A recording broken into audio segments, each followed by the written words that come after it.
bawiin mong sinabi mo. Wala kang karapatang magsalita ng ganyan. Hindi ako baboy, naiintindihan mo? Naiintindihan mo? O bakit galit na galit ka? Nagbibiro lang naman ako, paring Gerald. Ma'am Isa, alam ko may gusto kayong sabihin pero uunahan ko na po kayo.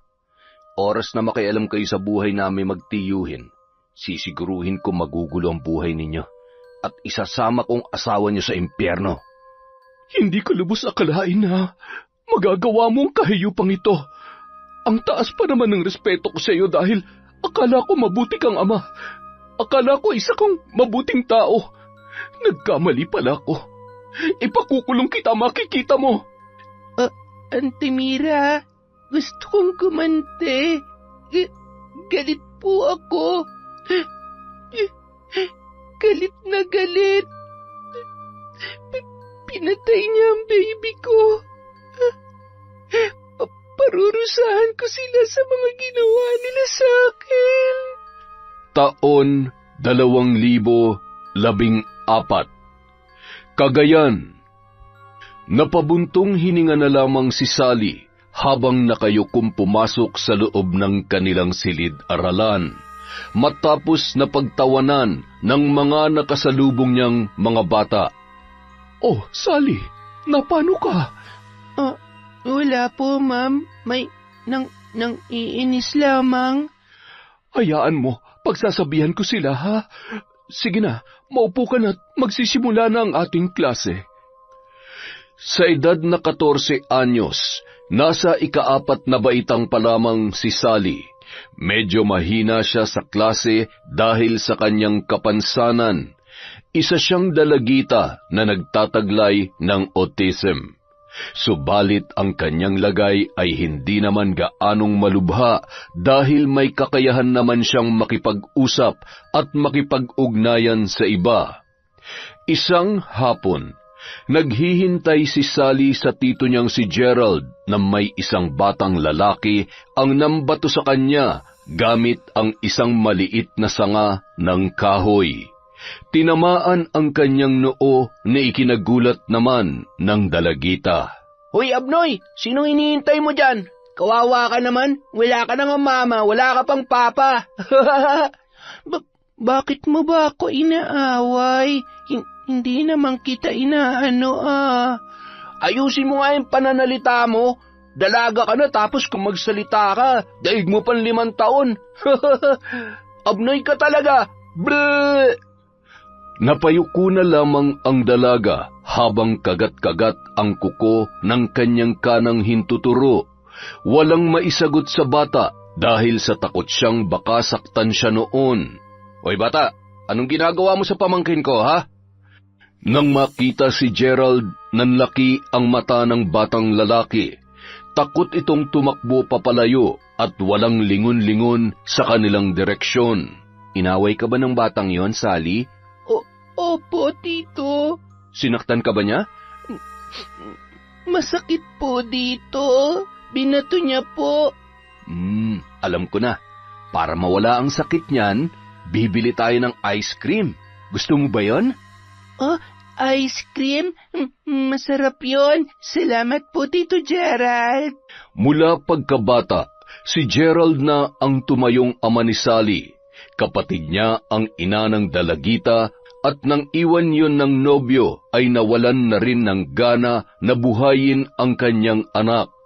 Gusto ng babae na ipaampon sa iba ang kanyang anak, ngunit mariing tinutulan yun ni Gerald at nangako siyang siya na ang aako sa responsibilidad. Simula ng araw na yun, hindi na nagpakita pa ang ina ni Sally at kalaunan ay nabalitaan na lang ni Gerald na namatay na ang kanyang kapatid.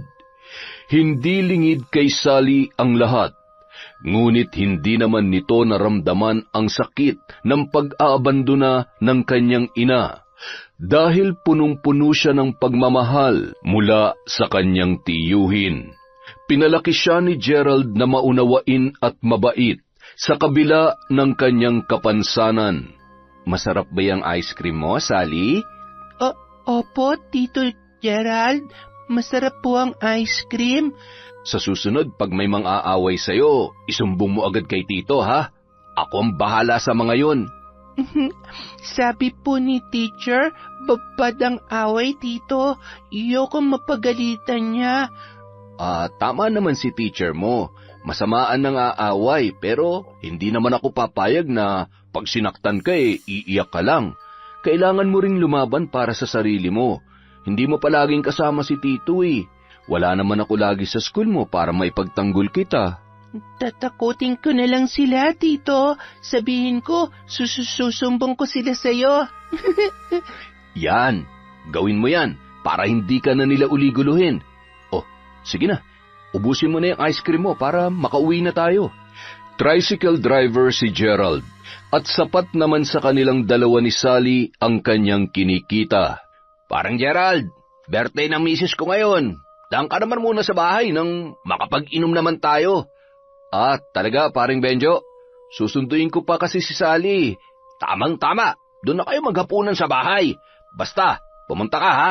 Kulang ang tropa kung hindi ka sisipot. Oo naman pare, ikaw pa ba? Sobrang lakas mo sa akin. Excited naman si Sally nang malaman na pupunta sila sa bahay ng kanyang teacher para makiselebrate sa birthday nito. Ang kanyang teacher na si Ma'am Iza ang asawa ng kaibigan ng kanyang tiyuhin na si Gerald. Happy birthday po, Ma'am Iza. Maraming salamat, Sally. Halina kayo rito sa loob. Handa na ang hapunan. Happy birthday, ma'am. Inimbita po kasi kami ni paring Benjo kaya hindi ko na tinanggihan. Alam mo naman ang asawa ko, Gerald. Lahat kayo mga kasamahan niya ay tinuturing niyang kapamilya. At alam kong ganun din kayo sa kanya. Masaya kong dumating kayo ni Sally ngayon. Matapos maghapunan, nagkayayaan na ang mga kalalakihan na mag-inuman. Sally, dito ka lang kay Ma'am Iza, ha? Huwag kang magpapakalasing, Tito Gerald, ha? Oo naman. Konti lang ang iinumin ni Tito. Babangka lang ako sa kwentuhan. Nang makatalikod ang tiyuhin, tumulong na si Sally kay Ma'am Iza sa pagliligpit ng mga pinagkainan. Pati sa paghuhugas ay nakibahagi rin siya. Dalagita na yung anak-anakan mo, pare. Wala ka na bang balak mag-asawa? Mag-asawa? Wala na sa isip ko yung mga ganyang bagay, pare. Sapat lang kasi sa aming mga pangangailangan ng kinikita ko. Kung mag-aasawa pa ako parang kumuha lang ako ng bato na ipupukpok sa ulo ko. Dagdag gastusin lang yan. Iba pa rin kasi kapag may katuwang ka sa buhay. Pag may problema, may kaagapay ka kung paano lutasin ang mga suliranin mo. Saka, alam mo naman, may pangangailangan din tayong mga lalaki. Ikaw talaga, pare. Kung ano-ano yung pumapasok sa utak mo. Seryoso ko, pare. Iba pa rin talaga kung may asawang nag-aasikaso sa'yo. Mula nung iniwan sa akin yang si Sally, itinuring ko na siyang akin.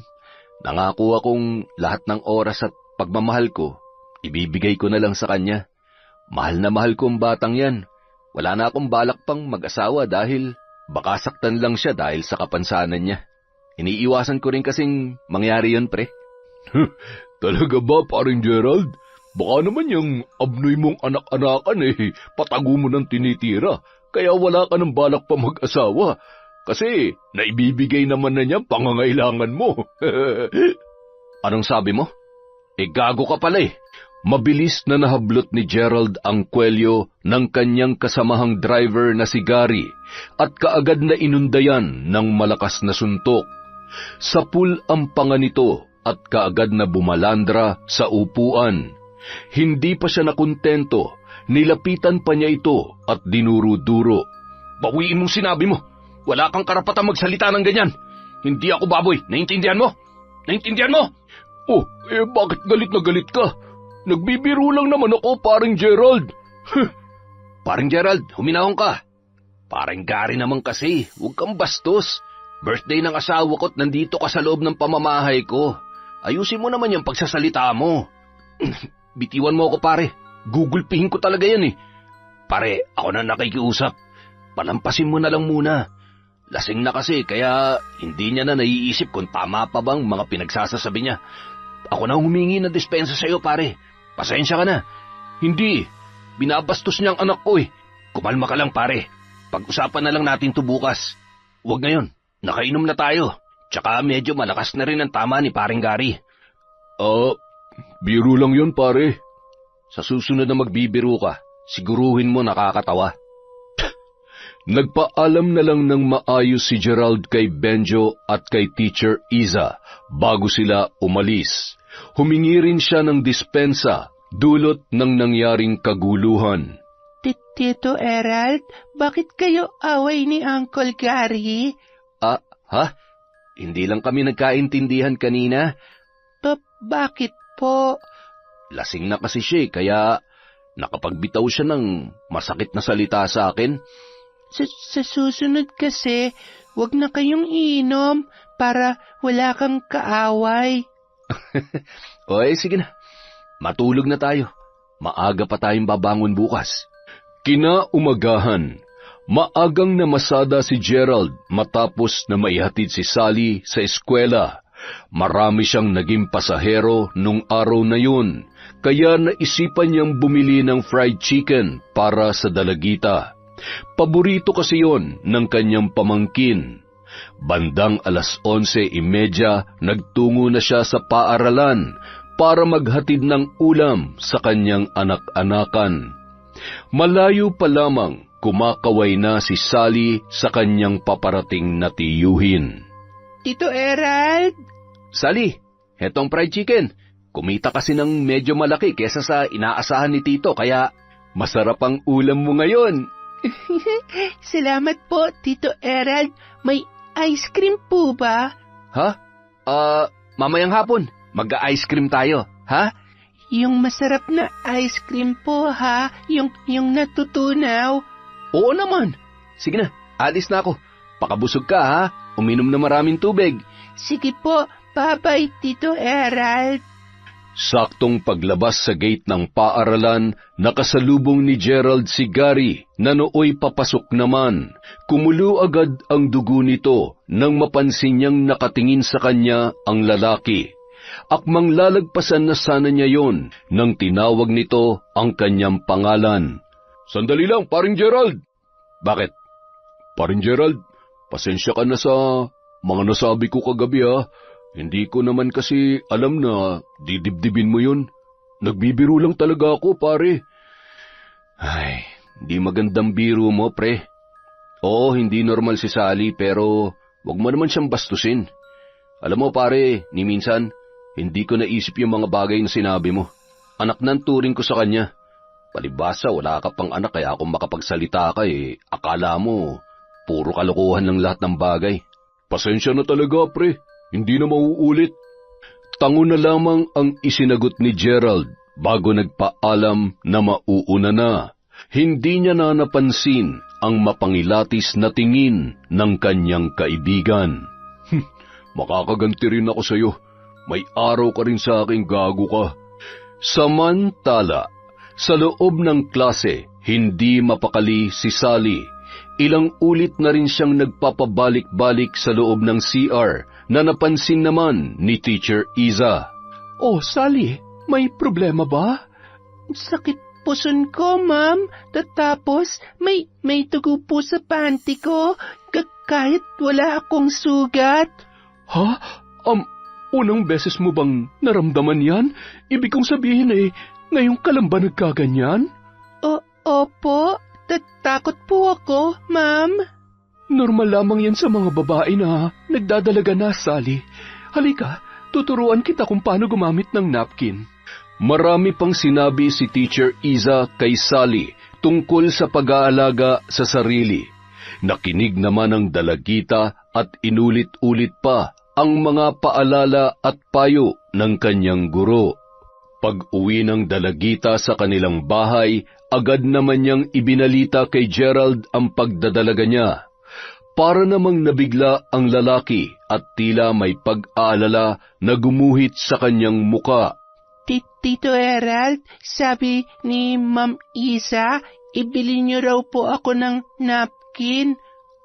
Naku, hindi ko pa naman alam kung paano gamitin yung napkin, Sally. Huwag po kayong mag-alala, Tito. Tinuruan na po ako ni Ma'am Isa. Ah, ganun ba?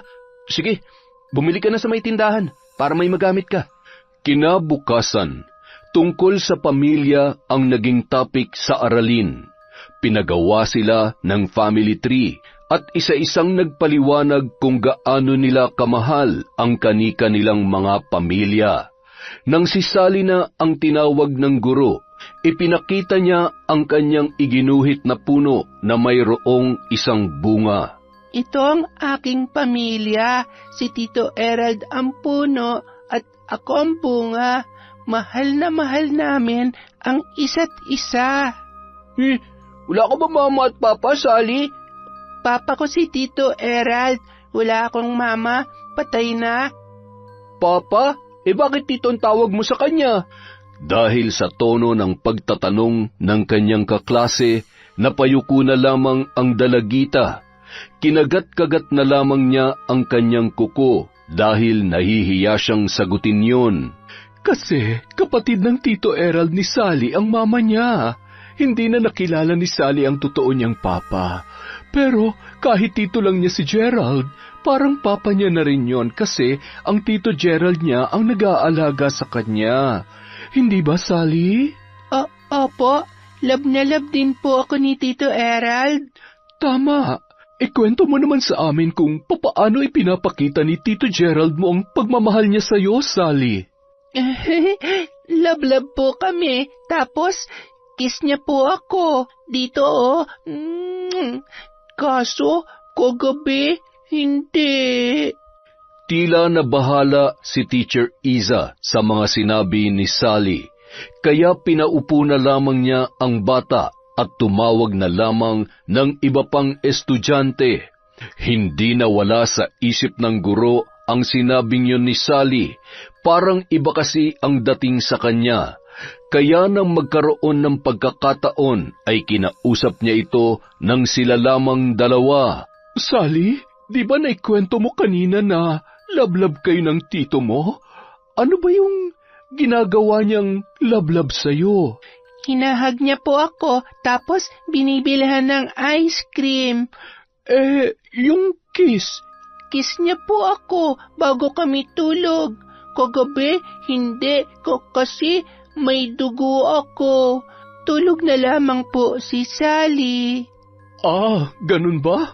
Akala ko naman kung ano nang ginagawa ng tito mo sa'yo. Bandang tanghali, nang mapansin ni Teacher Iza ang tagos ng dugo sa palda ni Sally, ayaw niyang mapahiya ang dalagita, kaya inuwi niya na lang muna yon sa kanila para makapagbihis. Pahihiramin niya na lang muna ng bestida ang bata. Oh, dito ka na muna sa sala, ha? Kukuha lamang ako ng bestida sa kwarto para maisuot mo. Manood ka lang muna ng TV. Opo, Ma'am Iza.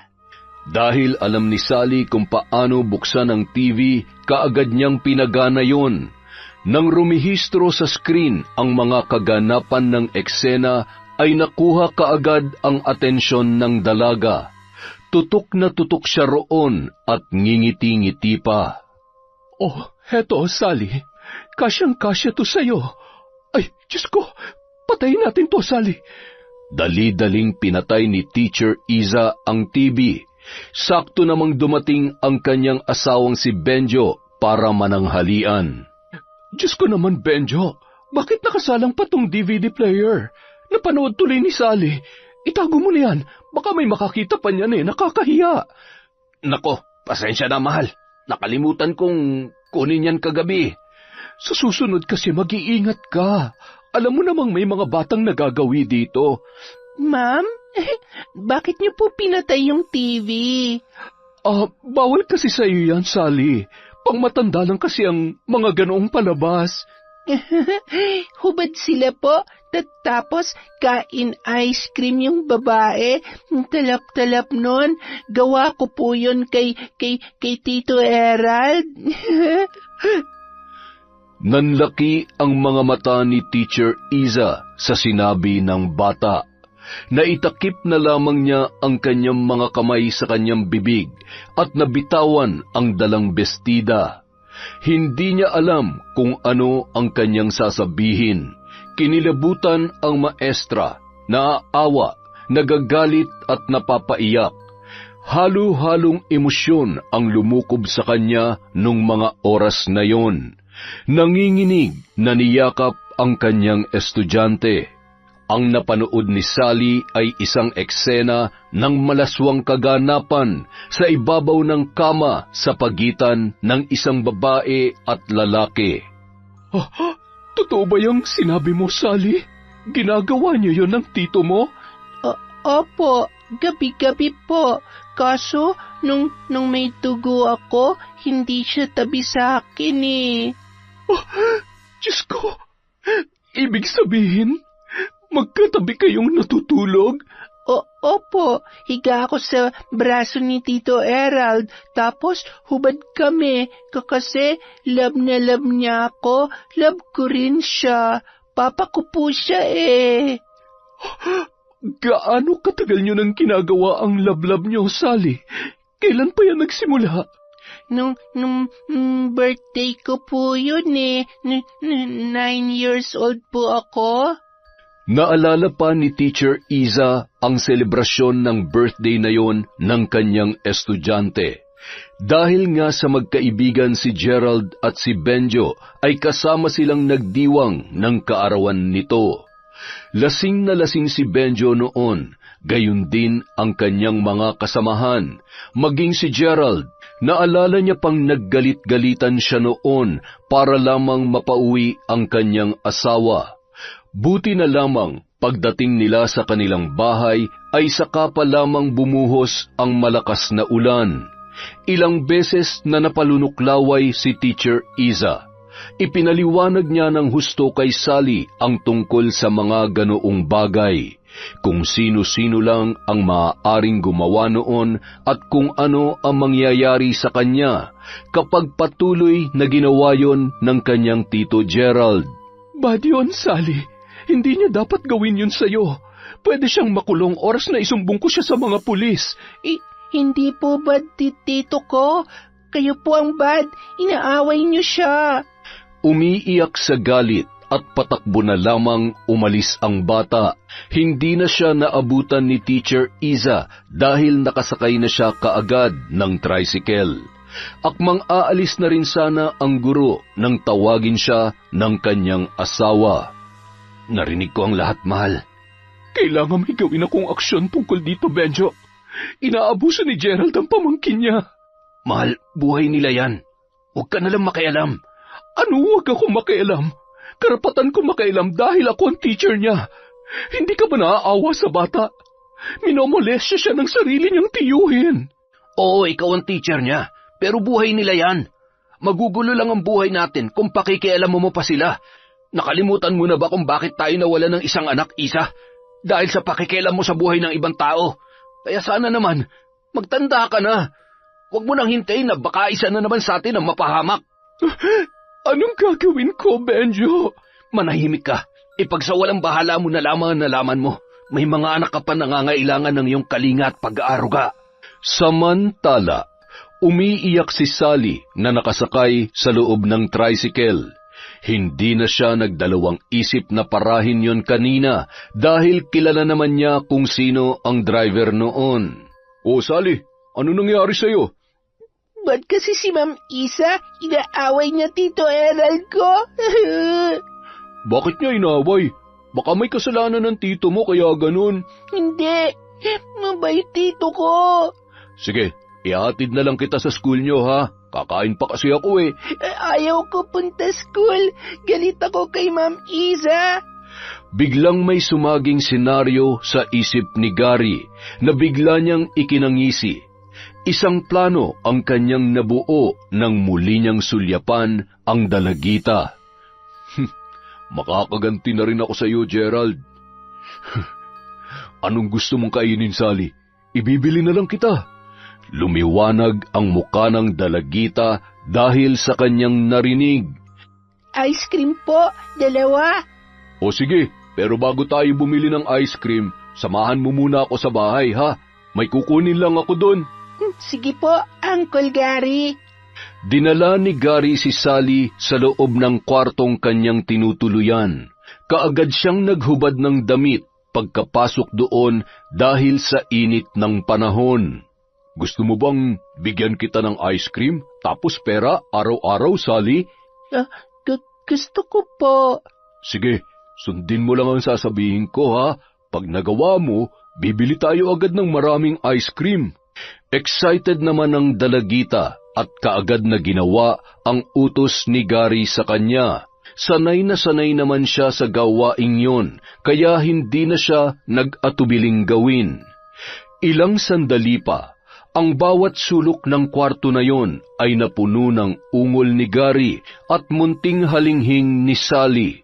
Makalipas ang ilang minuto, lumabas na sila at naghanda ng pumunta sa tindahan na nagbebenta ng ice cream. Nagustuhan mo ba yung ginawa natin, Sally? Opo. Saan mo natutunan yun? Ang galing-galing mo ah. Gawa ko po yun kay Tito Erald ko eh. Napangisi namang tinitigan siya ni Gary mula ulo hanggang paa. Sabi na may tinatago talagang kademonyohan tong si Gerald. Ang galing naman. Lagi niyo bang ginagawa yun? Opo. Sige, sa susunod, pag wala ka ng dugo, iba naman ang gawin natin, ha? Love mo rin pala ako, Uncle Gary? Oo naman, love na love. Halika na, pumili ka na ng gusto mong ice cream, kahit gaano karami. Yung totoong ice cream naman ang kainin mo. Pasado 3:00 na ng hapon nang ihatid ni Gary si Sally sa labas ng paaralan. Hindi na pumasok ang dalagita at dun na lang hinintay ang kanyang tiyuhin. 1 linggo ang lumipas. Kinausap muli ni Teacher Iza si Sally. Sally, galit ka pa rin ba kay Teacher Iza? Tiningnan lang siya ng masama ng dalagita. Ganito kasi yun. Kaya ako nagagalit sa tito mo kasi may ginagawa siyang hindi maganda sa'yo. Mabait po ang Tito Erald ko. Please po, huwag niyo siyang awayan. Hindi ko po kayo bate. Wala nang nagawa pa si Teacher Iza dahil mabilis na siyang nilisan ng dalagita. Ay, naguguluhan ako. Ayaw ko namang maapektuhan ang pamilya ko sa nangyayari sa inyo, Sally.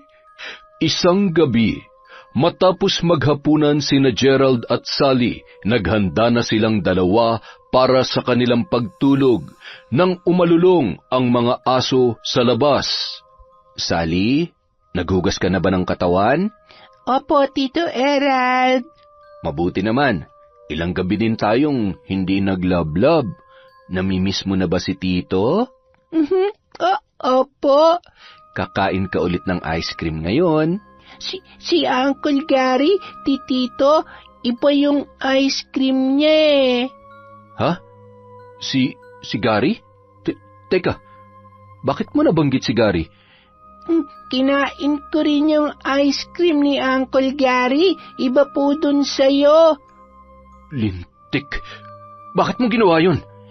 Bigyan niya kasi akong pera. Sabi niya, love daw niya ako. Parang ikaw din, Tito Erald. Ang walang hiyang yun. Mapapatay ko siya.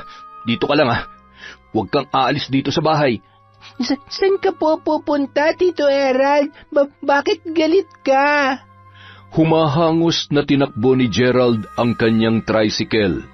Akmang paaandarin niya na yon nang mapansin si Gary na nakatayo sa di kalayuan.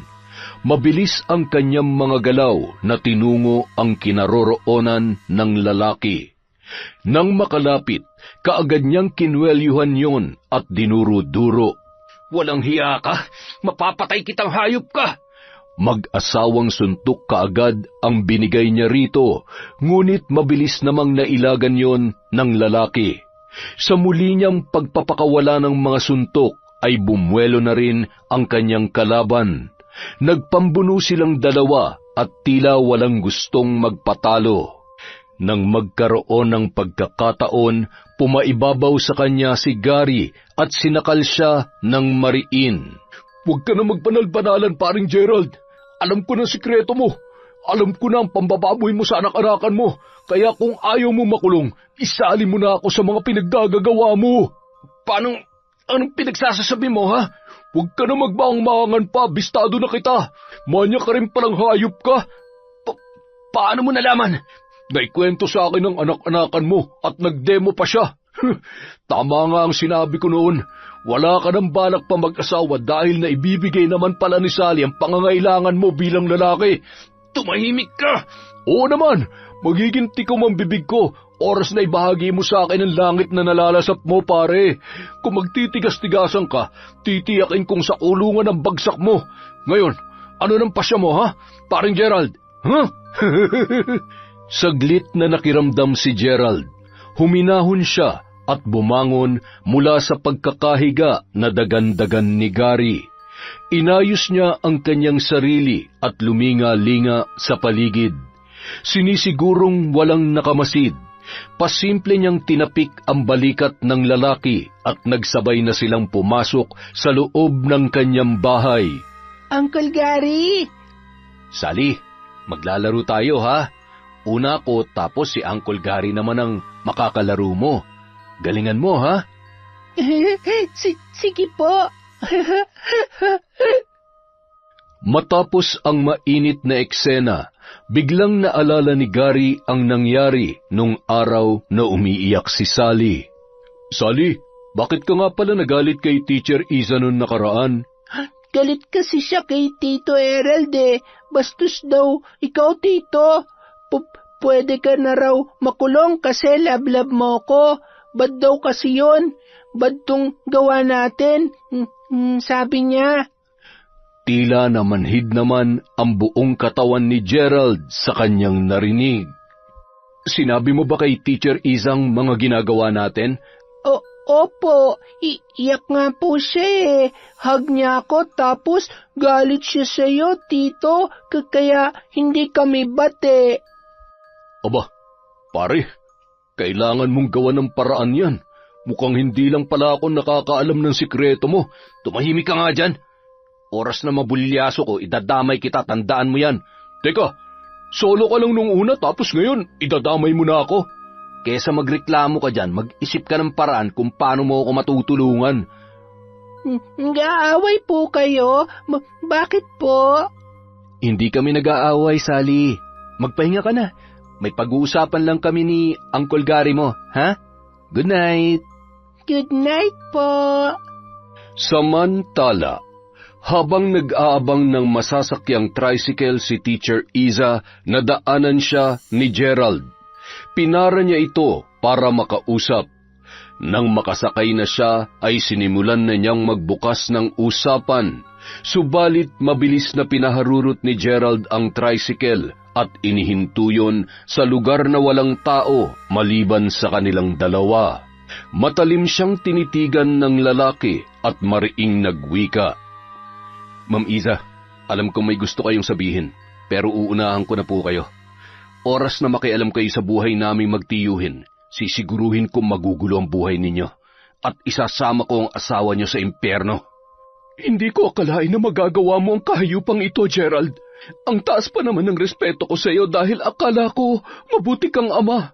Akala ko isa kang mabuting tao. Nagkamali pala ako. Ipakukulong kita, makikita mo. Ah, talaga? Hindi mo pa ako na ipapakulong. Baka mauna nang makulong sa loob ng kabaong ang asawa at mga anak mo. Hayop ka! Wala kang awa! Salot! Sabihin niyo ng gusto niyong sabihin. Pero iisa lang talaga masisiguro ko, ma'am. Magiging payapa po ang mga buhay natin kung magiging pipi at bingi lang kayo. Lalong-lalo na sa pamumuhay namin ng pamangkin ko. Maliwanag ba, ma'am? Kayo na mismo nagsabi, hindi niyo inakala ang kahayupan ko. Kaya baka magulat na lamang kayo kung isang araw pinaglalamayan na ang buong pamilya ninyo.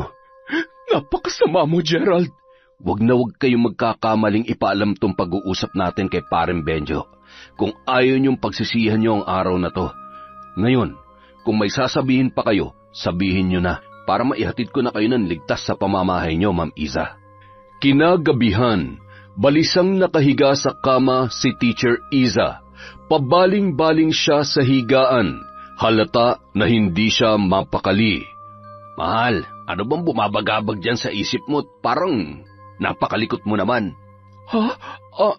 Kwan, mahal, hindi ka ba pinag-iinitan ng mga kasama mo? Hindi naman.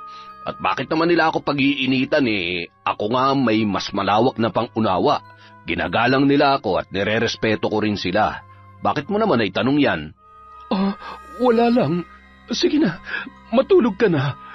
Alam mo, mas natutuwa nga ako ngayon kasi mukhang nagkakasundo na sina Gerald at Gary. Sila lang naman ang lagi nagkakainitan ng ulo sa grupo Hindi na inaasar ni Gary si Gerald at palagay ko ay iniiwasan na nilang magbangayan. Mahal, kinausap kasi ako ni Gerald. Sabi niya, wag na raw akong makialam sa buhay nila. Yun naman talaga ang gusto kong gawin mo, mahal. Hayaan mo na sila. Total, hindi naman tayo ang naagrabyado Ano kaya kung isuplong ko si Gerald sa mga pulis? Bakit naman? Baka kung anong mangyari sa atin yan. Gusto ko lang ng mapayapang pamumuhay, Isa. Kasama ka at ang mga anak natin. Ang problema ng iba, hindi na natin dapat pansinin pa. Naintindihan mo?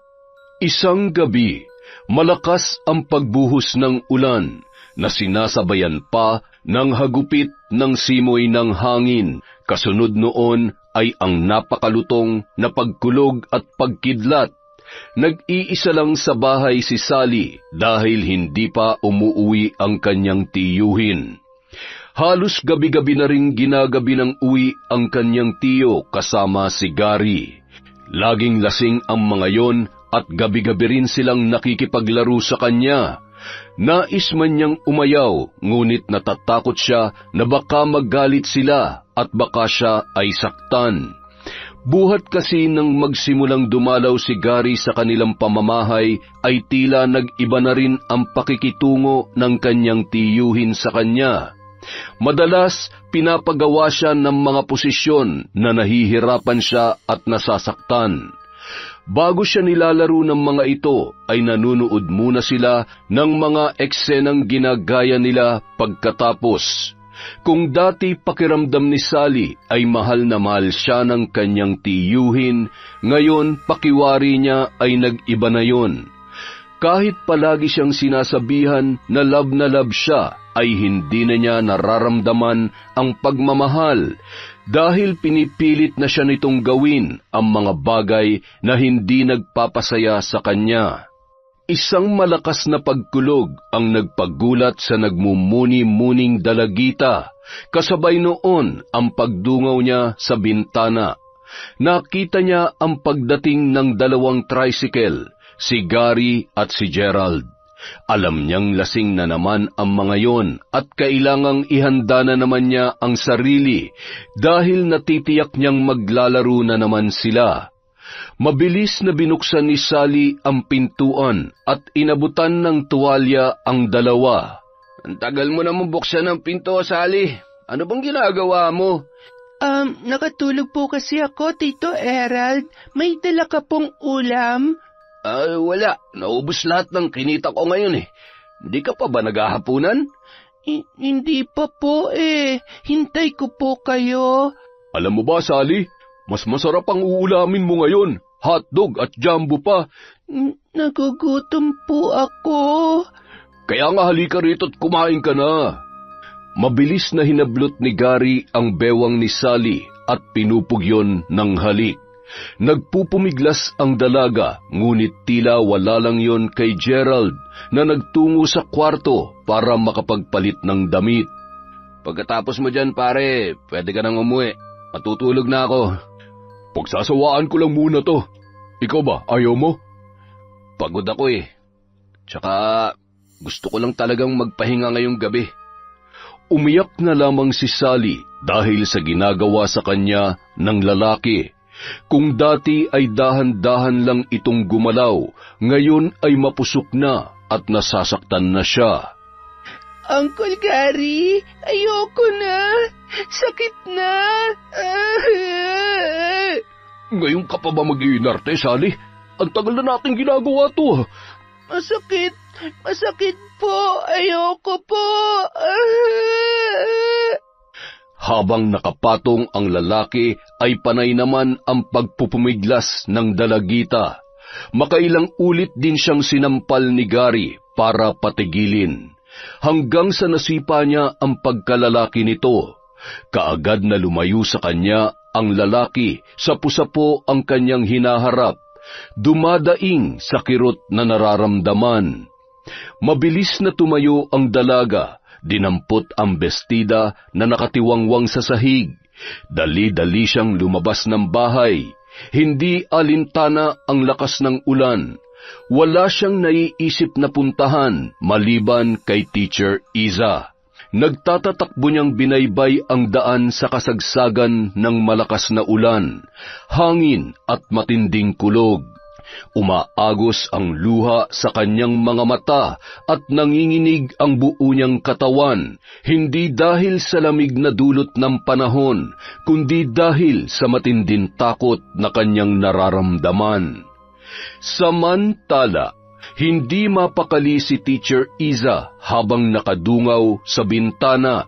Nababalot siya ng pag-aalala dahil sa hindi pa nakakauwi ang kanyang asawa.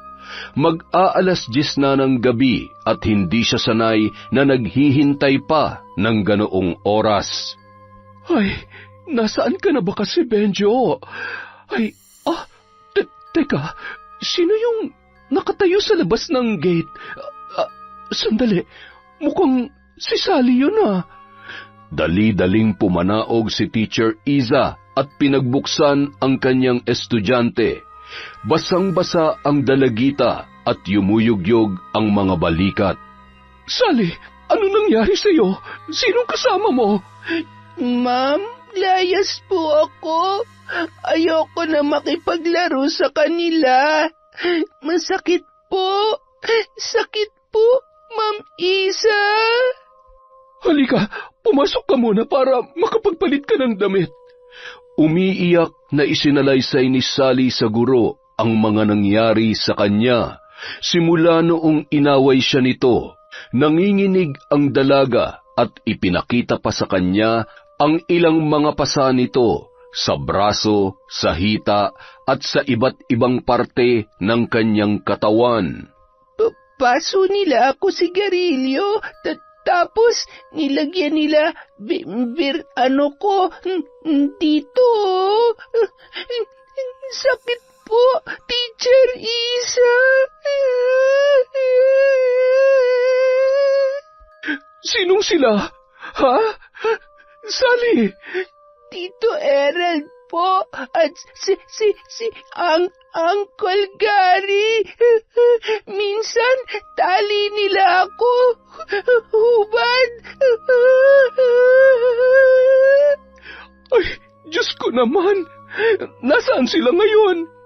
Doon po bahay. Ayoko na uwi doon. Takot po ako. Dito na lang po ako, Ma'am Iza. Umiiyak na niyakap ni Teacher Iza ang nanginginig na si Sally nang biglang mag-ring ang kanyang cellphone. Hello? Sino to? Saang ospital? Oo, papunta na ako ngayon dyan. Pagkababa ng cellphone ay ibinilin muna ni Teacher Iza si Sally sa kanyang mga anak. Huwag kayong magpapapasok ng kahit na sino dito sa bahay, ha? Mag-lock kayo ng pinto. Kung may maghahanap kay Sally, sabihin niyo wala siya rito. Huwag kayong magbubukas ng pintuan, mga anak. Pupuntahan ko lamang ang papa ninyo. Pagdating sa ospital, nanlulumong nakaupo si Teacher Iza katabi ang nakahigang si Benjo. Ilang oras nang hindi nagigising ang lalaki. Ayon sa nagdala rito sa ospital, natagpuan na lamang nilang wala ng malay sa tricycle nito ang kanyang asawa. Sa palagay nila ay inatake umano ito sa puso. Diyos ko, bakit naman ngayon pa nagkasabay-sabay ang mga problema ko? Paano ko na matutulungan si Sally? Gayong mas kailangan ako ng asawa ko rito. Panginoon, tulungan niyo po ako. Ituro niyo sa akin ang tamang landas upang mapagtagumpayan ang mga pagsubok na ito. Ang mga alalahanin, pangamba at paghahanap ng mga kasagutan ay natulugan na lamang ni Teacher Iza. Naalimpungatan siya nang pumasok ang doktor. Ibinalita nito na half-stroke si Benjo at nangangailangan ng masusing pag-aaruga. Dahil sa narinig, tila gumuho naman ang mundo ng guro at naguguluhan sa kung ano ang gagawin niya para kay Sally, hanggang sa maalala niya ang isang tao na tanging makakatulong sa kanila. Tama, sa pamamagitan niya, hindi iisipin ni Gerald na nakikialam ako sa kanila. Hindi niya iisiping ako ang may pakana. Hindi niya mababalikan ang pamilya ko dahil hindi ko naman siya ipagkakanulo sa mga otoridad. Hindi na nagdalawang isip pa si Teacher Iza. Nang gabi ring yun, gamit ang tricycle ni Benjo, ipinagmaneho niya si Sally patungo sa isang lugar na hindi na sana niya babalikan pa kahit kailan. Dinala niya si Sally sa isang lumang bahay na nasa gitna ng kakahuyan. May kalakihan ang bahay na yon at kababakasan ng kalungkutan. 3 mahihinang katok ang ginawa ni Teacher Iza bago nagbukas at lumangit-ngit ang pintuan ng lumang bahay na yon. Mula sa loob, iniluwa noon ang isang matandang babae. Mahaba ang buhok nito at mas tumitingkad ang pagkaitim tuwing nasisinagan ng bilog na buwan. Malamlam ang kanyang mga mata na animoy hindi na nakatikim ng kaligayahan dahil kababakasan ng malalim na lungkot. Ilang saglit pa, dumagundong ang tinig nito. Anong masamang hangin ang nagdala sa iyo rito, Isa? Ante Mira, kailangan ko ang tulong ninyo. Wala na po akong iba pang malalapitan bukod sa inyo. Mabuti naman at naaalala mo pa pala ko. Pagkatapos mo kong layasan, 10 taon na ang nakalilipas. Sabi ko naman sa'yo, kahit saan ka magpunta, hahanap-hanapin mo pa rin ang aking presensya. Ante, patawarin niyo sana ako sa kapangasan ko noon. Ayoko lang na ako ang magmana sa kakayahan ninyo. Natatakot po ako. Ngayon ba'y may lakas ka na ng loob, Isa? Alam niyo namang hindi ko kayang sumalo ng kakayahan niyo, Ante. Nandito ako para makiusap na kupkupin niyo muna panandalian nitong si Sally. Lumipat ang tingin ng matanda sa inosenteng dala ng kanyang pamangkin. Pinakatitigan niya yon ng husto sa kanyang mapanuring tingin mula ulo hanggang paa. Na-stroke po si Benjo, ang asawa ko, kaya hindi ko mapagtuunan ng pansin ang kalagayan ng bata. Isa siyang biktima ng kawalang hiyaan. Sariling kadugo niyang lumapastangan sa kanya, Ante. Hanggang ngayon ay tuwag ka pa ring panindigan kung ano ang tama, Isa. Pero sige, mabuti na lamang at dito mo siya dinala. Hindi na magiging pasanin ng konsensya mo ang pagtalikod sa kakayahan ng ating angkan. Dahil itong batang ito ang siyang magmamana noon. Ante, wag! Humihingi lamang kami ng tulong sa inyo. Wag mo siyang ikulong sa kapangyarihang itim na tinataglay mo. Nakikiusap po ako. Hinawakan ni Mira ang ulo ng bata. Nag-usal ng orasyon at biglang nagsalimbayan sa kanyang gunita ang mga eksena at mga pangyayari. Simula noong sanggol pa lamang ang dalagita. Tuturuan ko ang batang ito kung paano ipagtatanggol ang sarili niya laban sa mga mapang-api. Simula ngayon, Sally, ako na ang magiging pamilya mo. Hindi ka na masasaktan ng iba. Hindi ka na hahalayin ng paulit-ulit ng iyong tiyuhin at ng kanyang kaibigan. Ipapalasap natin sa kanila ang pait at paghihirap na iyong naranasan. Pinagsabantalahan ang iyong kahinaan, pinaikot-ikot ang iyong pagiging inosente at ikinulong ka sa mundo ng kalaswaan na akala mo ay normal lamang. Hindi ka na nila mahahawakan kung sasamahan mo ko dito sa pamamahay ko, Sally. Sally, mabait si Auntie Mira. Ipagkakatiwala kita sa kanya dahil alam kong hindi ka niya sasaktan. Dito, hindi ka na masasaktan ng Tito Gerald mo. Ayos lang ba kung iiwan mo na kita dito kay Auntie Mira? Iiwan niyo po ako, Teacher Isa? Panandalian lamang naman. Pag naging maayos na ang Uncle Benjo mo, pag magaling na siya, kukunin din kita. Tapos, ipapakulong natin ang mga bad na taong nanakit sa'yo. Hindi ako sasaktan dito. Hindi kita sasaktan, Sally. Mamahalin kita at ituturing na parang isang tunay na anak. Ayoko nang bumalik kay Tito Erald. Tatakot po ako. Huwag kang mag-alala. Hindi ka niya makukuha sa akin. Tumango-tango na lamang si Sally at hinawakan ang kamay ni Mira para sumama na sa loob ng bahay nito. Auntie, hindi na po ako magtatagal. Baka hinahanap na ako sa ospital. Maraming salamat po, Auntie. Natutuwa akong makita ka, Isa. Sana'y hindi ito ang huli. Ipinapangako ko po, lagi akong dadalaw. Salamat po at hindi kayo nagtanim ng galit sa akin.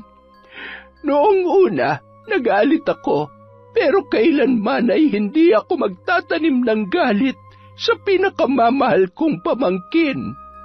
Matagal na kitang sinusubaybayan at hinihintay ko lang na ikaw mismo ang kusang magpakita sa akin, Isa. O siya, gumayak ka na.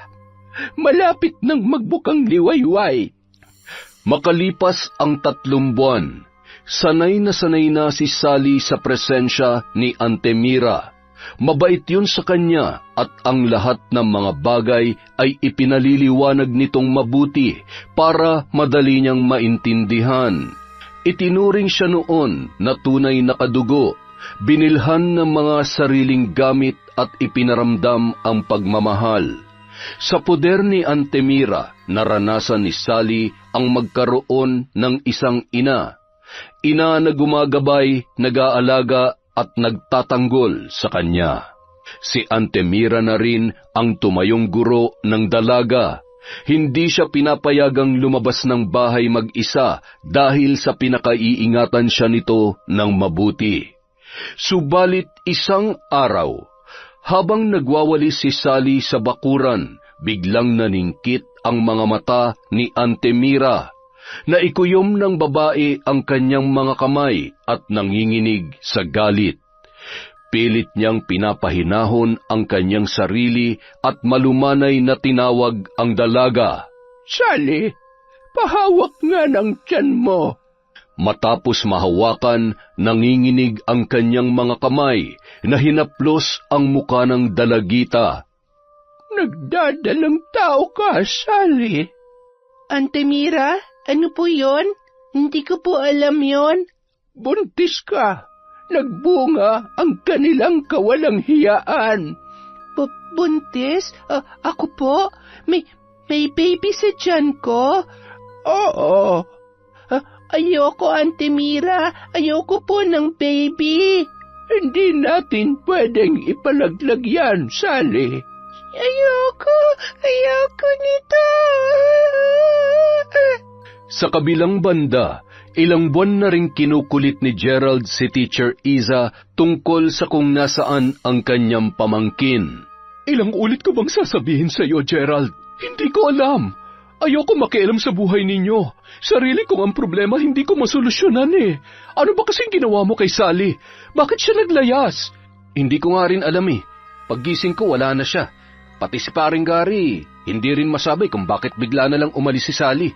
Baka naman sinaktan nyo. Hindi naman siguro aalis yung bata kung pinagsamantalahan nyo lang. Anong ibig niyong sabihin, Ma'am Isa? Ibig kong sabihin, baka nasasaktan siya sa mga kawalang hiyaan mo, Gerald. Madaling paikutin ang ulo ng batang yun. Saka kahit ginagawa ko sa kanya yun, hindi ko siya sinasaktan ng pisikal. Ikaw lang naman ang malalapitan niya kasi sinabi mong mali ang mga ginagawa ko sa kanya. Baka nauto mo na siya kaya naglayas. Ay naku, aywan ko sa'yo. Huwag mo nga ako idamay dyan sa mga kagaguhan mo. Oras na malaman ko may kinalaman ka sa pagkawala ni Sally, uubusin kong lahi mo, Ma'am Isa, at uunahin ko ang baldado mong asawa. Kung may kinalaman man ako dyan, siguradong nakakulong ka na ngayon. Isang araw, may nagpahatid na pasahero kay Gerald sa isang liblib na baryo sa karatig na lungsod. Pinakyaw siya at kailangan lang niyang hintayin ang nagsabing pasahero dahil may kukunin lang yung importanteng dokumento sa nasabing lugar. Pasimpleng nagyoyosi si Gerald nang mahagip ng kanyang paningin ang isang pamilyar na muka. Sa kabilang banda naman, kagagaling lamang magpa-check up ni Sally kasama si Auntie Mira. Kailangang alagaan natin ang baby mo, Sally. Makakasama sa kanyang pagkain mo ng kung ano-anong hindi masustansya. Auntie Mira, mama na po ako. Hindi ko alam kung paano. Huwag kang mag-alala. Nandito naman ako para gabayan ka. Aalagaan natin ang baby kasi wala naman siyang kasalanan kung bakit siya nabuo dito sa mundo, hindi ba? Opo, love ko si baby. Mama niya ako. Ay, teka, di ba gusto mo ng mangga? Ayun may bunga ang mangga nila. Hihingi mo na ako. Dito ka lamang sa may tindahan, ha? Hintayin mo lamang ako dito, Sally. Sige po. Sarap na mangga. Naupo si Sally sa mahabang bangko habang kumakain ng banana Q. Nang biglang lumapit si Gerald at hinablot ang kanyang braso. Sally, anong ginagawa mo dito? Bakit ka naglayas? Nag-aalala ng husto si Tito sa'yo, anak. Tito Erald, bitiwan mo ako. Ayaw ko sa'yo. Umuwi ka na sa atin. Namiss na kita. Halika na. Hindi. Ayoko sa'yo. Ano ba nangyayari sa'yo, Sally? Hindi mo na balab si Tito? Bad ka. Bad ka. Nagpumiglas ang dalaga hanggang sa nabitawan yon ni Gerald. Tumakbo naman si Sally palayo rito, ngunit hinabol siya ng kanyang tiyuhin. Mabilis na nahablot ni Gerald ang mahabang buhok ni Sally at kinaladkad niya ang dalagita papasok sa kanyang tricycle. Bad ba ako? Ako nagpalaki sa'yo. Pinakain kita. Binihisan. Dapat lang napagsilbihan mo ako. Malakas na ibinalya ni Gerald si Sally sa loob ng tricycle at dinuro-duro. Subukan mong tumakas ulit. Pasasabugin ko yung uso mo. Abnoy kang animal ka. Ang takot na si Sally naman ay sumiksik sa gilid at umiiyak. Nang akmang paaandarin na ni Gerald ang tricycle, natanawan niya ang isang matandang babaeng tumatakbo patungo sa kanilang kinaroroonan. Sally! Sally! Auntie Mira, tulungan niyo po ako. Sakit po tiyan ko. Naging agresibo naman ang lalaki at pinaharurot ang kanyang tricycle. Ngunit hindi pa man sila nakakalayo, biglang sinalubong siya ng mga naglalakihang bubuyog. Para siyang kinukuyog ng mga yon, dahilan upang matigil siya sa pagmamaneho. Bumangga ang kanyang tricycle sa isang poste at walang sinayang na sandali si Sally. Bumaba siya roon kaagad at tumakbo papunta kay Auntie Mira. Sally, ayos ka lang ba? Sally, dinudugo ka.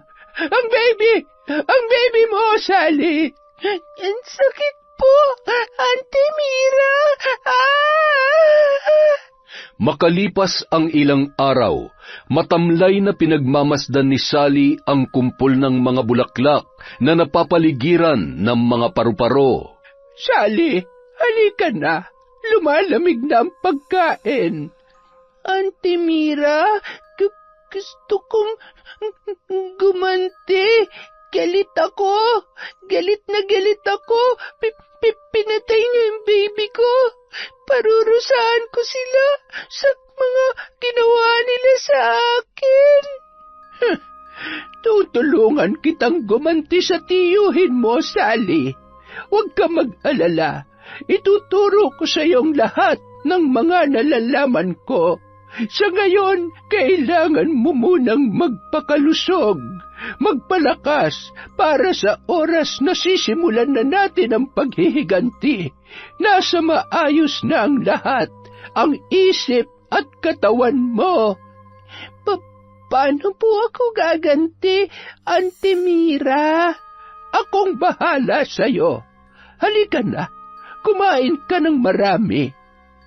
Pagsapit ng gabi, inilabas ni Auntie Mira ang kanyang mga kagamitan sa pambabarang at isa-isang pinakilala kay Sally. Isang pulang panyo ang bumabalot sa isang libreto na mayroong mga bahid ng dugo. Mayroong mga karayom na iba't iba ang sukat. May mga kandila at ilang manikang gawa sa pinagtagpi-tagping tela. Mayroon ding isang garapon. Nasa 2 dangkal ang taas nito at napupuno ng naglalakihang ipis. Sally, bago natin simulan ang pagtuturo ko sa iyo, kailangan mo munang isiping mabuti kung nararapat ba itong gawin. Baka kasi bigla ka na lamang huminto sa kalagitnaan. Masisira ang ritual na gagawin natin. Parurusahan ko siya, Auntie Mira, sa lahat ng mga ginawa niya sa akin. Sa pampangagahasa niya. Sila ni Uncle Gary, kinasusuklaman ko sila. Kinamumuhian ko sila, Auntie Mira. Dumaan ang ilang araw ng pagsasanay ng dalagita. Halos kabisado na niya ang lahat ng mga nakapaloob na orasyon sa libretong itim. Nakatulong rin ang mga orasyon upang mas masanay siya sa pagbigkas ng mga salita nang hindi na uutal sa tuwing inaaral niya ang tamang pagbigkas ng mga kataga na nakasulat doon. Ngayong gabi, saktong kabilugan ng buwan, pwede mo nang simulan ang iyong paghihiganti sa mga hayop na yon, Sally. Kung kailangan mo ng tulong, naririto lamang ako sa labas ng iyong silid. Salamat po, Auntie Mira. Bumuo ng isang malaking pabilog na guhit si Sally gamit ang isang kulay itim na sinulid. Sa paligid noon, inilatag niya ang mga kandilang itim at puti na nakahilera sa iba't ibang sukat at sinindihan. Sa gitna ay ipinwesto niya ang sarili at ang pulang panyo. Nakapatong doon ang 2 manika na bagong gawa lamang. Nakasulat din sa mga manika ang pangalan nina Gerald at Gary. Hawak ang libreto, sinimulan ng sinambit ni Sally ang mga katagang Latin para simulan ang isang nakakapangilabot na ritual upang tawagin ang Panginoon ng kadiliman. Sa ilang minutong pag-oorasyon, biglang umihip ang malamig na hangin na animoy nanunuot sa balat. Gamit ang isang karayom, paulit-ulit niyang tinusok ang pangalan ni Gary na nakasulat sa manika. 10 pesos kung ibabalik sa iyo ang iyong kalupitan. Dadanas ka ng sakit na walang lunas. Mangangati ka hanggang sa iyong balat ay kusanang sumuko. Kahit buhay ka pa'y mangangamoy ka ng tulad ng isang naaagnas na bangkay. Dahan-dahan kang gagapang. Ang sarili mong kalupitan ang siyang iyong makakamtan. Gary! Gary! Ang aking mga laway ang siya magsisilbing kamandag na tutupok sa iyong balat. Matapos na paulit-ulit sa pag-usal ng makamandag na orasyon, ibinaling naman ni Sally ang kanyang pansin sa isang manikang may pangalan ni Gerald. Tito Erald, Akala ko ako na ang pinakamaswerteng tao sa mundo dahil sa pagmamahal mo. Mali pala ako. Ang ipinalasap mo pala sa akin ay hindi makatarungan. Ikinulong mo ako sa kalaswaan na akala ko'y mundo ng ating kaligayahan. Ngayon, namulat na ako sa lahat ng kalokohan mo. Ako naman na may gagawin sa'yo. Tito Erald, maglaro tayo ha. Ako ang taya. Promise, gagalingan ko. Magiging masaya ang larong ito. Tinusok-tusok ni Sally ng karayom ang bawat letra ng pangalan ni Gerald. Bumulong-bulong siya malapit sa tenga ng manika at umusal ng kakaibang orasyon. Gagawin natin tong masaya, tulad ng mga sinabi mo sa akin noon. Siguradong matutuwa ka dito, Tito Erald. Kinuha ni Sally ang garapon at binuksan niya yon. Tila nagwawala naman ang mga ipis na nakapaloob doon. Gutom na ba kayo? Gusto niyo nang kumain? Pagkatapos noon, isinilid niya sa kahon ang manikang may pangalan ni Gerald at ibinuhos doon ang mga alaga niyang ipis. Muli siyang nag-usal ng Latin na orasyon at hinipan ang usok na nagmumula sa nakasinding kandila patungo roon. Saka kaagad na isinara ang kahon nang masiguro na naikulong na niya ang usok sa loob noon. Tikman ninyo ang aking ganti. Kayong may utang sa akin. Humanda na kayo dahil maniningil na ako. Mga hayop kayo. Ibabaon ko kayo sa impyerno. Mga walang hiya kayo. Sa paulit-ulit na pagbuklat ng libreto habang sinasambit ang mga katagang nakapangingilabot sa pandinig, tinapos na rin ni Sally ang kanyang ritual. Ang ritual ng kadiliman para sa sumpa ng barang. Samantala, masaya namang nag-iinuman sina Gerald at Gary sa isang beer house. May katabi silang mga bayarang babae para aliwin ang kanilang gabi. Parang Gerald, ay, mauubos ang pera natin dito. Kailan mo ba ibabalik si Sally, ha? Gusto ko na ulit makalibre. Ay, ano ka ba? Samahan mo na lang akong hanapin siya dun sa kabilang lunsod. Dada ka ng dada dyan eh. Di ka naman tumutulong. Ay, sige, sasamahan kita. Yun lang naman pala eh. Pero ngayon, magsaya muna tayo dito. Kasama ang kani-kanilang mga babae ay pumasok sa motel ang dalawa. Habang nag-iinit ang eksena sa ibabaw ng kama, biglang napatitig si Gary sa babaeng pumapaibabaw sa kanya. Ibang muka kasi ang kanyang nakikita. Imbis mukha ng babaeng binayaran niya na puno ng makapal na make-up, ay ang inosenteng mukha ni Sally ang rumehistro sa kanyang paningin. Hanggang sa biglang dinilaan nito ang kanyang katawan. Ramdam niya ang malagkit na laway na dumadampi sa kanyang balat. Napapikit pa siya habang napapangiti. Sige, Sally, galingan mo pa. Very good naman ang Sally na yan. Uy, may ice cream ka bukas, ha? Sige pa. Sally, ba't tumigil ka? Ituloy mo na yan. Dali na. Nang hindi na gumagalaw ang babae, napilitang magmulat ng mata si Gary. Ganoon na lamang ang kanyang pagkasindak na makitang nanlilisik ang mga mata ni Sally na nakatunghay sa kanya hanggang sa gumuhit ang nakakakilabot ng ngiti nito at bigla siyang sinakal. Bitiwan mo ako, Sally! Ano ka ba? Gusto mang manlaban ng lalaki, ngunit tila nawalan siya ng lakas dahil pakiramdam niya ay napakabigat ni Sally na dumadagan sa kanya. At ang labis na nagdulot ng kilabot sa kanya ay ang patuloy na pagtulo ng laway nito na pumuno sa kanyang bibig. Napakalagkit noon at napakalamig.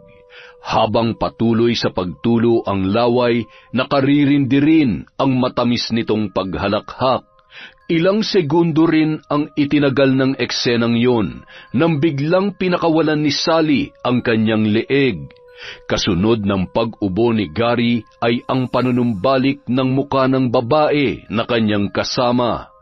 Bakas sa muka nito ang gulat at lito sa mga ikinikilos ng lalaki. Nasaan si Sally? Sinong Sally? Tayong dalawa lang nga nandito. Saka kanina ka pa Sally ng Sally dyan ha.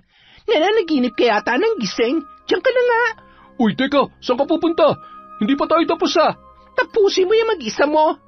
Kinaumagahan, pasipul-sipul pa na naghahanda si Gerald para pumasada nang makita niya ang kanyang kaibigan. Parang Gary, kumustang galawan natin kagabi? Successful ba? Oy, ewan. Binangungot ako eh. Binangungot? Sa ganda ng chicks mo kagabi? Tinulugan mo lang? Abay, sayang naman ang binayad mo dun. Iniwan niya ako. Ito kasing si Sally. Bigla nagpakita. Nakita mo si Sally? Nasaan na siya? Oo, ay, hindi. Ganito kasi yun. Ikinwento ni Gary kay Gerald ang mga nangyari. Natatawa naman ang lalaki sa kanyang mga pinagsasabi. Lasing na lasing ka yata kagabi Kaya kung ano-ano na yung mga naiisip mo. Hindi malinaw naman na si Sally yun. Kaso, ay, ewan ko nga ba. Pati ako nalilito na rin. Anong plano mo mamaya? Dating gawi? Oo naman, kailangan ko makabawi mamaya. Magkita na lang ulit tayo dun sa beer house Oo ba?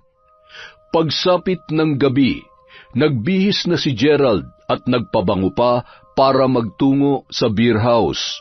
Naisipan niyang humarap sa salamin para sipatin ang sarili nang may mahagip na mga ipis ang kanyang paningin. Dahil nakasanayan na niyang makakita ng ganoon ay binaliwala niya lamang yon, ngunit nagulat na lamang siya nang biglang lumipad ang isang malaking ipis sa kanyang batok at siya ay kinagat. Mabilis naman niyang nadampot yon at inihagis. Pinagpag niya pa ang sarili para masiguro na wala ng ipis na dumapo sa kanya. Akmang bababa na siya ng hagdan para gumayak na nang nakaramdam siya ng pagkahilo.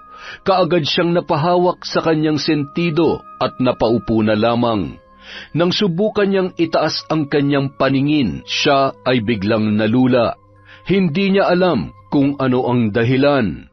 Namamanhid na rin ang kanyang katawan at nahirapan na siyang tumayo. Pinilit niyang gumapang dahil pakiramdam niya anumang oras ay magdidilim na ang kanyang paningin. Ilang segundo ang lumipas, nawalan na siya ng malay. Tila nagbunyi naman ang mga ipis na lumapit sa kanya. Pinaligiran siya ng mga ito mula ulo hanggang sa kanyang talampakan. Ang lahat ay tila sabik na matikman ang kanyang laman. Ang ilan naman ay pumatong na sa kanya at nabalot kaagad siya ng mga yon. Mula sa karimlan, naramdaman ni Gerald ang tila mabigat na puwersang nakadagan sa kanya. Hindi siya halos makahinga at hindi niya maigalaw ang kanyang mga paa at kamay. Mahapdi ang kanyang mga mata at ang bibig niya ay tila punong-puno. Sinikap niyang igalaw ang isang daliri.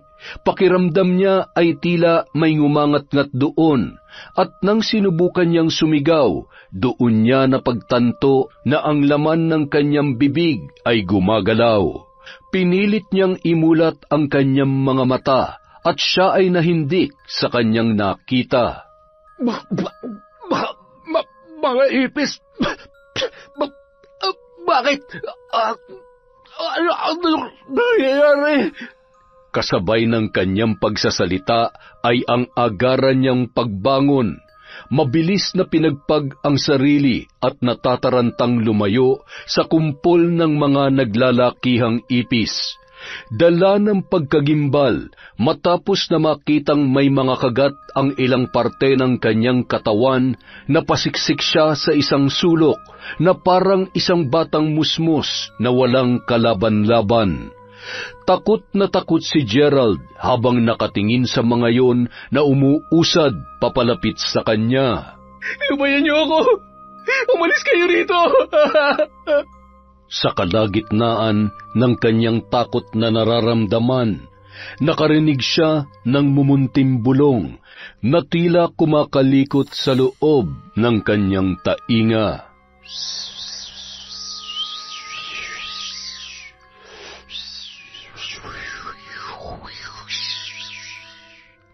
Biglang tinakpan ni Gerald ang kanyang mga tenga gamit ang kanyang dalawang kamay. Tigilan niyo na ako! Tigil! Tama na! Ang tunog na dulot ng mga bulong ay tila naglikha ng sugat sa kailaliman ng kanyang pandinig. Napahiyaw na lamang siya nang biglang may tumulong dugo sa magkabila niyang tenga. Nanginginig na pinagmasdan niya ang kanyang mga kamay na mayroong umaagos na dugo.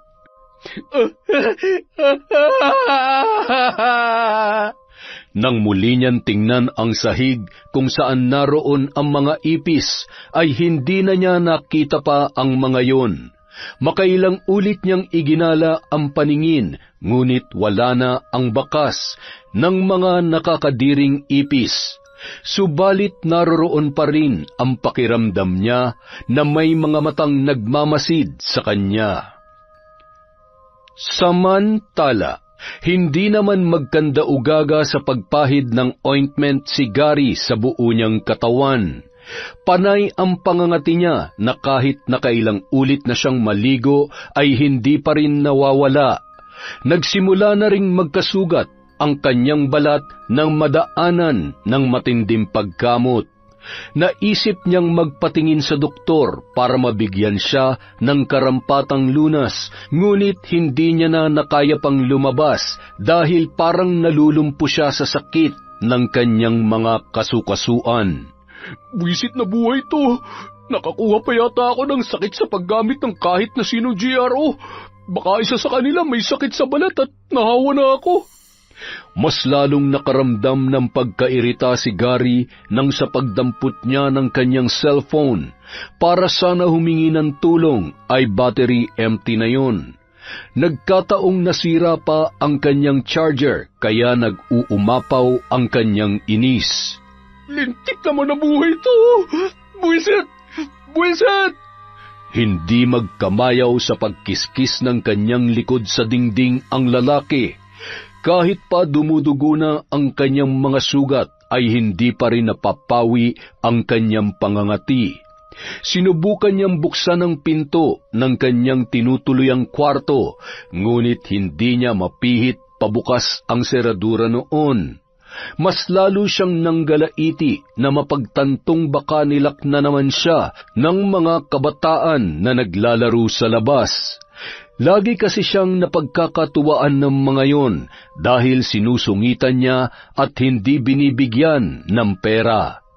Malas din at walang bintana ang kwarto na kanyang inuupahan. Kahit anong gawing pagsigaw ni Gary para may tumulong sa kanya ay tila walang nakakarinig.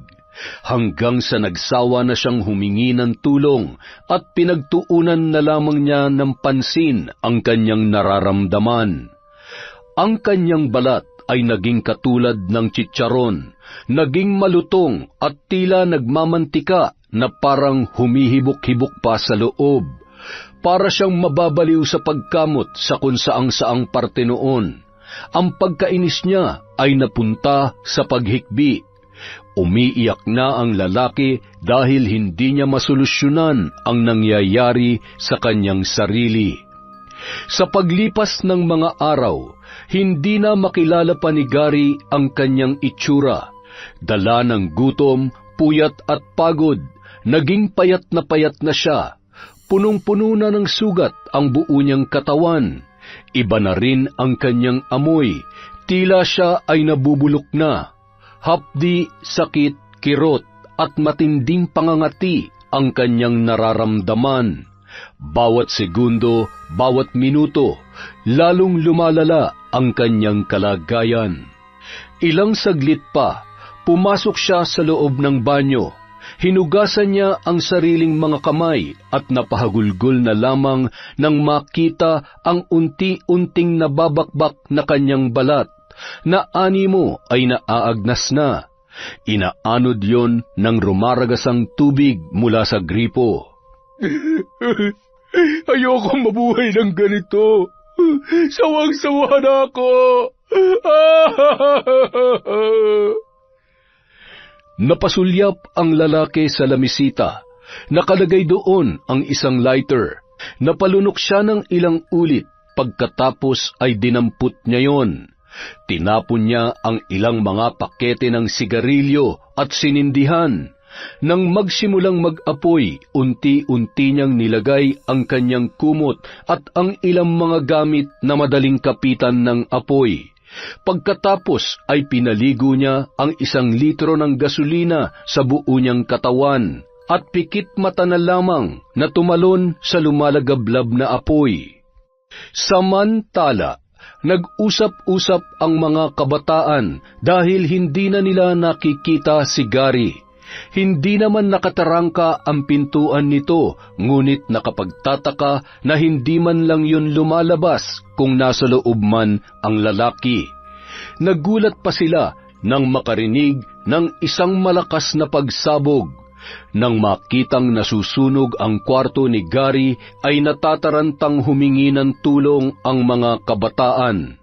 Sa kabilang banda, wala nang pasaherong sumasakay sa tricycle ni Gerald. Inaayawan na siya dahil takot na ang mga yun na baka sila ay madisgrasya. Lagi na lang kasing tulala ang lalaki at wala sa sarili na nagmamaneho. Kung minsan hindi na makausap ng matino dahil parang may kinatatakutan. Kung minsan naman, maayos siyang nakikisalamuha, ngunit bigla ring pinagpapawisan at nanginginig. Nagmamadali na parabang may gustong takasan. Akala ng iba nalulung na siya sa ipinagbabawal na gamot, kaya kung ano-ano na lang ang mga pinagsasasabi at kakaiba ang kanyang ikinikilos. Ang iba naman ay nagsasabi na baka nasisiraan na ng bait dahil sa biglang pagkawala ng kanyang anak-anakan at mahal na si Sally. Bakit kasi hindi siya magpatulong sa mga pulis para makita niya na si Sally? Ay, baka naman ibinenta niya si Sally para sa bisyo niya. Kita niyo naman, bangag yung tao. Ay nako, kawawang Sally. Pwede ba? Buti pa buhay niyo na lamang ang atupagin niyo. Huwag na kayo makialam sa kanya. Buhay niya yan, problema niya. Solusyonan niya. Sa loob ng kanyang bahay, nagmumukmuk si Gerald dahil wala na siyang kinikita sa araw-araw. Wala na siyang bigas na maisaing, gutom na at wala na ring nagpapautang sa kanya dahil hindi naman siya nakakabayad. Ilang saglit pa, nakarinig na naman siya ng mga bulong na tinatawag ang kanyang pangalan. Tito Erald! Halika, laro tayo? Sally, ikaw ba yan? Ako nga, Tito Erald. Humanda ka na. Kakain tayo ng ice cream. Biglang may kung anong malikot na bagay ang pumaloob sa pantalon ni Gerald at pumasok sa kanyang brief. Natataranta siyang hinubad yun at tumambad sa kanya ang 3 malalaking ipis na nginangat-ngat ang kanyang alaga. Mabilis niyang pinagpag ang mga yun at inapak-apakan. Ang nilikhang sugat ng mga ipis ay bigla na lamang lumobo, na magayon at nag-iwan ng matinding pagkirot. Paika-ikang naglakad ang lalaki para umupo sa isang silya upang magpahinga. Ano ba ito nangyayari sa akin? Sally! Ano ba itong ginagawa mo sa akin?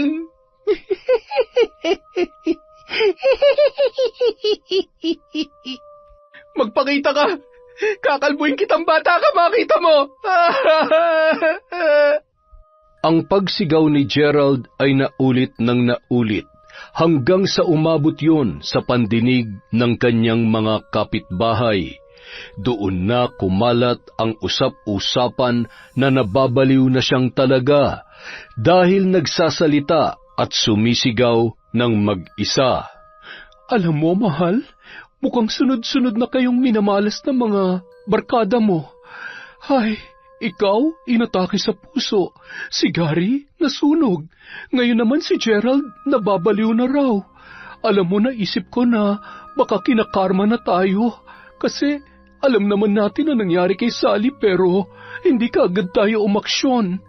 Minsan nga, sinisisi ko ang sarili ko Kasi kung naglakas loob lang talaga ako na isuplong siya sa mga pulis, baka hindi ka na-stroke. Pakiramdam ko, pinarusahan tayo ng Panginoon dahil wala akong ginawa.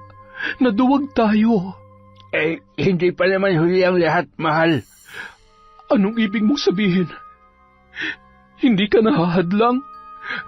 Hindi na.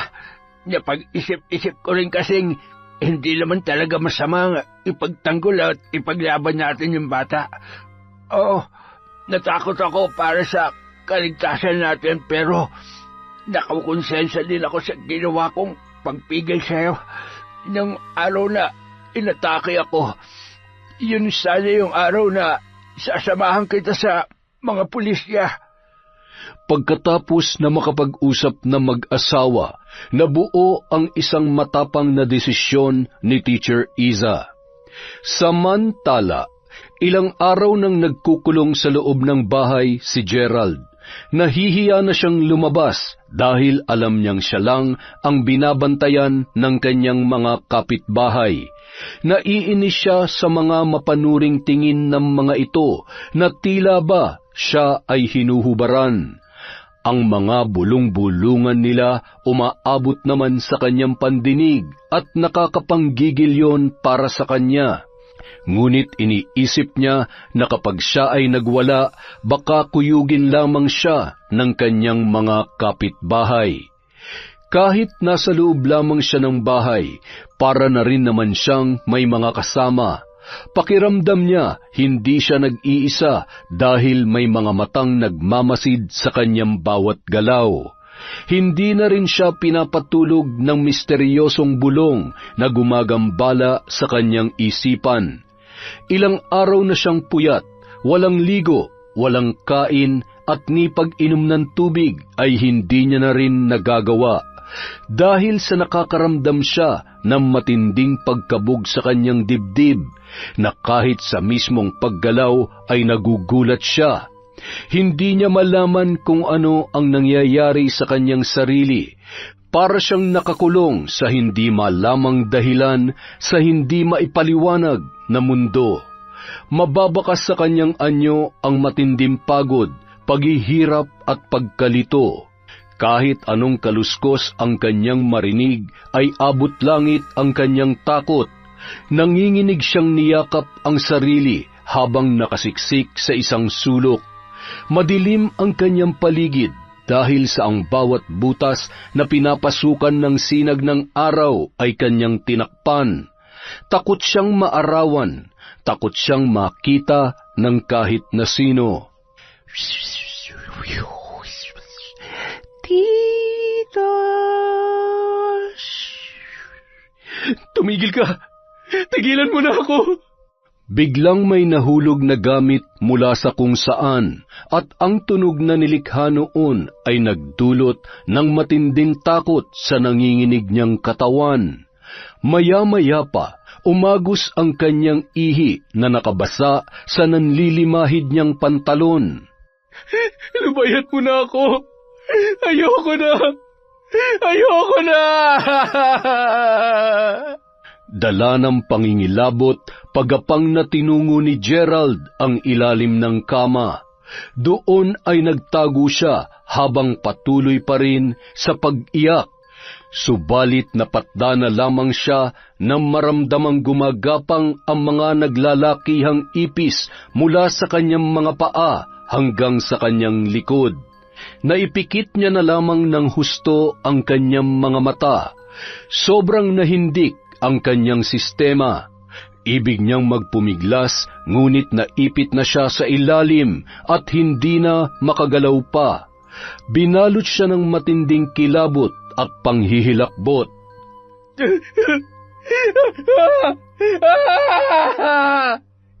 Kinabukasan, nagising na lamang ang lalaki dahil sa tunog na naririnig niya mula sa labas.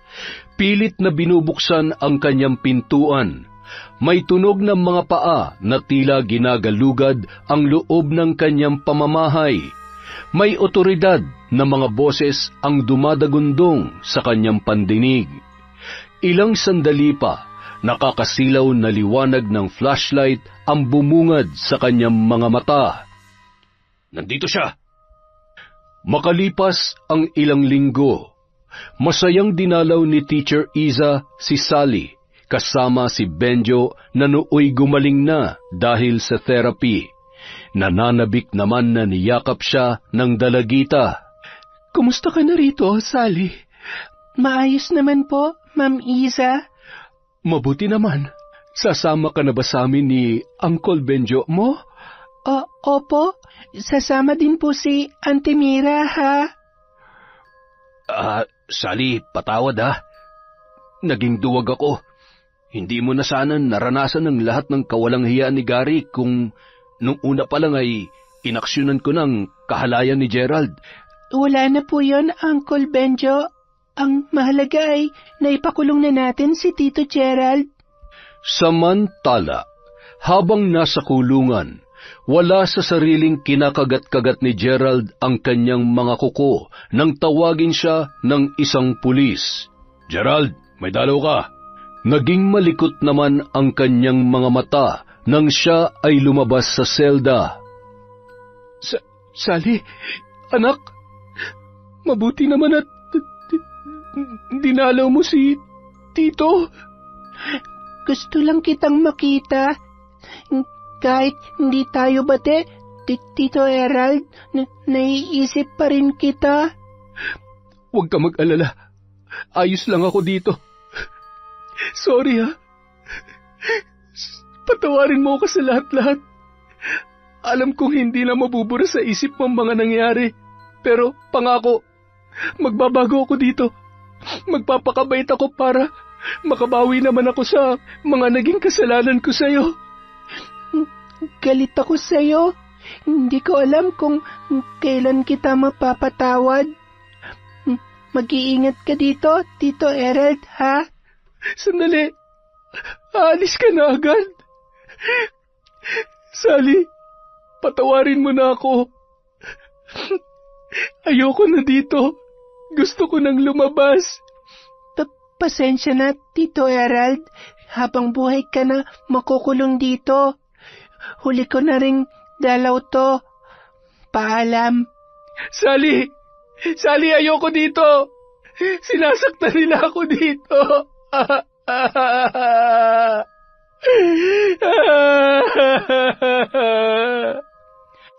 Pag-iyak na lamang ang tanging nagawa ni Gerald nang lumisan na sa kanyang harapan ang kanyang pinakamamahal na pamangkin.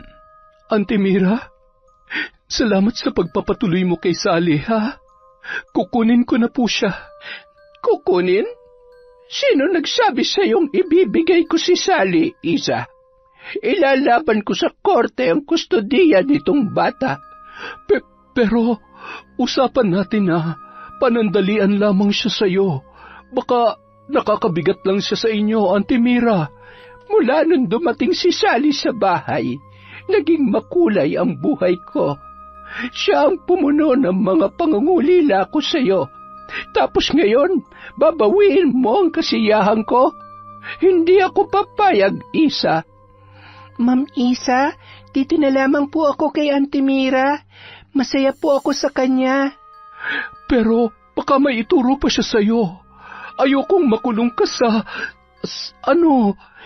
Wala pong masasaktan kung wala pong mananakit sa inyo. Kayo na po ang pamilya ko. Ano? Huwag mo sabihin, Auntie Mira naman. Nakatulong naman yun sa kanya. Saka hindi naman na yun mauulit. Hindi ba, Sally? Opo, basta wala pong mananakit sa inyo. Napailing na lamang at niyakap ni Teacher Iza si Sally. Proud na proud si Teacher Iza sa katapangan mo, Sally. Yon! Isa na naman pong napakagandang kwento nun, mga kaenteng. Di ba? At nakakapagod. Anyway, dahil dyan, meron tayong shoutout. Simulan po natin kay Michelle. Hi, Mitch. Kay Jed Arcelo Resuento. Hi po kay Willie Galvez. Kay Vicky Abot. Hi, ma'am. Kay Chris Alcantara. Kay Mary Ann Tamashiro. Hello rin po kay Amy Viray. Kay Amy Yong. Kay Sandra Hamja. Hi po sa Bugayong family of Davao. At sa asawa ni Rosalina Bugayong na si Richard. Hi po kay Jeneline Mix Vlog. Hello po kay Joel Marasigan at sa asawa niyang si Bolen. I Love Traveled, hello. Hi po sa Cabral family from Estela da Silva. Castillo and Reyes family from Cesa. Hi kay Charm Gavan, kay Charlie Cortezano. Hello po kay Lent TV, kay Hannah Montero. Shout out po sa Kapampangan vlogger from Hawaii. Hi kay Jing Estrada, kay Dada Kutin, hello cuz. Kay Richard Cadano, Joseph Arcalas, kay David Cielo from Bernadette Arcalas. Hi po kay Alma Naong, kay Earhart the Great Vlog. Hi kay Blue at sa family niya sa Nasugbu, Batangas, Pastor family. Hello po kay Doris Estander. Hi kay Mommy from Doha, Qatar. Kay Jonas Xiao, kay Minerva Concepcion. Hi kay Rosette Ersando, hello. Idol Ashtin. Arandela family from Clarice Arandela. Kay Gina Nicole na taga Cubao sa Don Jose, ako po taga Socorro. Hi kay Honey Austria. Hello kay Glenda Panayas. Hi kay Agnes Malanag. Kay Glenda Gilado. Kay Maria Luz Soriano. Shout out kay Bernadette Yap from Red Villamor. Kay Annabel Refil. Kay Lourdes Grace Garde. Kay Freenuts Durupan. Hi my honey. Kay Front Row Infinity. Hello po kay Jenmer Garcia. Kay Geraldine Bogo. Hi kay Honey Austria. Kay Lydia Lopez. Kay Marites Nalika. Sa mga construction workers sa Azuela Cove, Davao City.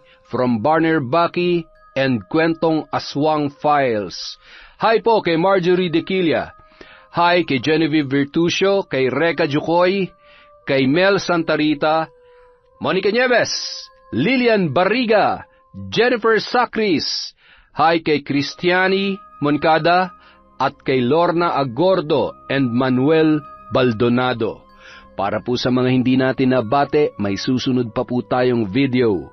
Maraming salamat po mula sa Kwentong Enteng.